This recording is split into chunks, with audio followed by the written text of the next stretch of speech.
కొంతమంది ఈ మొబైల్ని 15,000 రూపాయల బడ్జెట్కి రావాలని యూట్యూబర్స్ అయితే అంటున్నారు. చైనా బ్రాండ్స్ కర్వ్డ్ డిస్ప్లేతో 18,000 రూపాయల బడ్జెట్కి మొబైల్ తీసుకురామని చెప్పండి. అప్పుడు ఈ మొబైల్ గురించి మనం మాట్లాడవచ్చు. హాయ్ ఫ్రెండ్స్, ఈ వీడియోలో మన ఇండియా బ్రాండ్ అయిన lava plus curve mobile unboxing అలాగే పూర్తి స్పెసిఫికేషన్ గురించి అయితే మాట్లాడుకుందాం. ఈ మొబైల్ మన ఇండియాకి సంబంధించిన బ్రాండ్. దీంట్లో 2 ప్రత్యేకతలు ఉన్నాయి. అవేంటో మనం వీడియో చూసి మాట్లాడుకుందాం. ముందుగా మనం అన్బాక్సింగ్ స్టార్ట్ చేస్తే బాక్స్ వచ్చేసి బ్లాక్ కలర్ లో ఉంది. సైడ్ కి మనకి ఇండియా ప్రౌడ్లీ అని రాసింది కూడా ఉంది. బాక్స్ పైన మనకి లావా ప్లస్ కర్వ్డ్ అని కింద అయితే రాసింది ఉంటుంది. బాక్స్ ఓపెన్ చేస్తే ముందుగా మనకి వైట్ బాక్స్ ఉంటుంది. దాంట్లో టీపీ కేస్ ఉంటుంది, కింద ఫోన్ ఉంటుంది.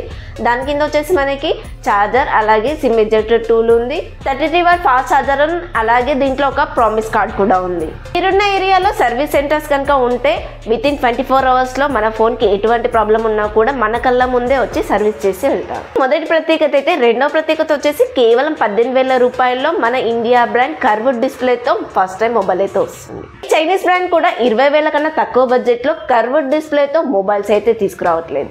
కొంతమంది అంటున్నారు లావా బ్రాండ్ కూడా చైనాదే అని చెప్పేసి, ఎందుకంటే పార్ట్స్ అన్ని కూడా చైనా నుంచే వస్తున్నాయి, ఇదెలా ఇండియా బ్రాండ్ అవుతుంది అని అంటున్నారు. Knowledge is divine.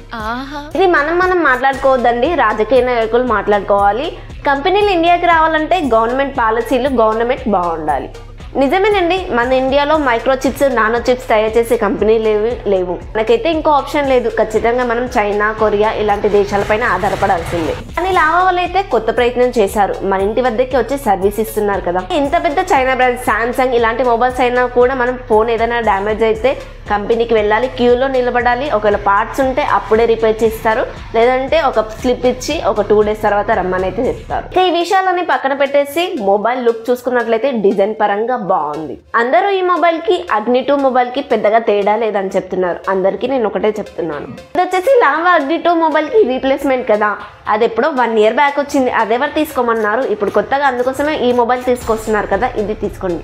ఈ మొబైల్ డిజైన్ చూసుకున్నట్లయితే ఫ్రంట్ బ్యాక్ రెండు కూడా కర్వ్డ్ షేప్ లోనే ఉన్నాయి. కెమెరాస్ మాత్రం సేమ్ ఐఫోన్ లాగే ఇచ్చారు. లాస్ట్ టైం సర్కిల్ లో ఇచ్చారు, ఈసారి కంప్లీట్ డిజైన్ అయితే మార్చారు. బ్యాక్ సైడ్ డిజైన్ పరంగా అయితే బాగుంది. మామూలుగా ఈ బడ్జెట్ లో వేరే మొబైల్స్ అయితే ప్లాస్టిక్ ఇస్తారు, బట్ వీళ్ళు మాత్రం గ్లాస్ ఫినిషింగ్ తో అయితే ఇస్తున్నారు. అది కూడా గొరిల్లా గ్లాస్ 3 ప్రొటెక్షన్ తో వస్తుంది. మరిన్ని స్పెసిఫికేషన్ చూసే ముందు మన ఛానల్ అయితే ముందుగా సబ్స్క్రైబ్ చేయండి, బెల్ ఐకాన్ ఆన్ చేసుకోవడం అసలు మర్చిపోద్దు. ఇక ఈ మొబైల్ కి సంబంధించిన పూర్తి స్పెసిఫికేషన్స్ ఈ విధంగా ఉన్నాయి. మొదటిగా డిస్ప్లే విషయానికి వస్తే 6.67 inches కర్వ్డ్ AMOLED డిస్ప్లే. ఇది వచ్చేసి 120Hz రిఫ్రెష్ రేట్, HDR10+ కూడా సపోర్ట్ చేస్తుంది.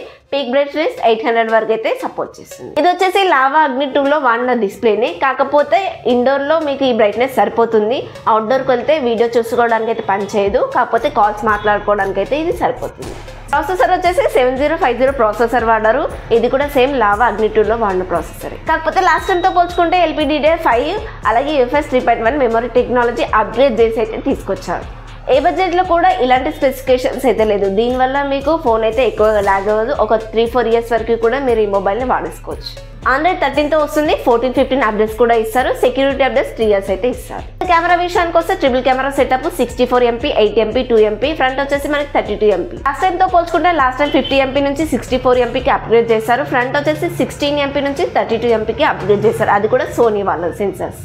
లాస్ట్ టైం వచ్చిన అగ్ని 2 మొబైల్స్ని వాడిన వాళ్ళు కెమెరాస్ అంతగా బాగాలేవని చెప్పారు. సో దానికోసమే వీళ్ళు కెమెరాస్ని కొంచెం అప్గ్రేడ్ చేసి తీసుకొచ్చారని వీళ్ళ ఇంటెన్షన్ మనకు అర్థమవుతుంది. బ్యాటరీ వచ్చేసి 5000 mAh battery, 33W fast charger అయితే బాక్స్ లోనే ఇస్తున్నారు, మిస్ చేయలేదు. నార్మల్ యూజర్స్కి అయితే 1 day ఈజీగా వస్తుంది. గేమింగ్ ఆడే వాళ్ళకి తెలుసు కదా, కొంచెం తక్కువగా వస్తుంది.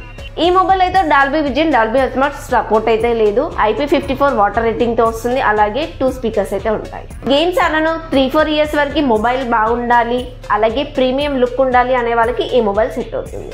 బడ్జెట్ లో ఖచ్చితంగా కర్వ్డ్ డిస్ప్లే కావాలనుకుంటే ఈ మొబైల్ తీసుకోవచ్చు. మీకు ఆల్రెడీ చెప్పాను కదా, సర్వీస్ అవైలబుల్ గా మీ ప్రాంతంలో ఉంటే మీ వద్దకి వచ్చి మొబైల్ అయితే రిపేర్ చేసి వెళ్తారు. కొంతమంది రివ్యూ యూనిట్ రాలేదని చెప్పేసి ఇండియా బ్రాండ్స్ ని తక్కువ చేసి మాట్లాడుతున్నారు. అలాంటి వాళ్ళని ఎంకరేజ్ చేయకండి ప్లీజ్. యూట్యూబ్లో నాలాంటి చిన్న క్రియేటర్స్కి డైలీ వీడియోస్ పెడితే అంతగా రీచ్ రావట్లేదు. అందుకోసమే కొద్ది రోజులు నేనైతే గ్యాప్ ఇచ్చాను. చూద్దాము, ఇంకో ఛానల్ పెట్టి దాంట్లో ఒక వీడియో, దీంట్లో ఒక వీడియో పెడదాం అనుకుంటున్నాను. ఈ వీడియో మీకు నచ్చింది అనుకుంటున్నాను. నచ్చితే కనుక ప్లీజ్ లైక్ చేయండి, షేర్ చేయండి, అలాగే మన ఛానల్ని సబ్స్క్రైబ్ చేయండి.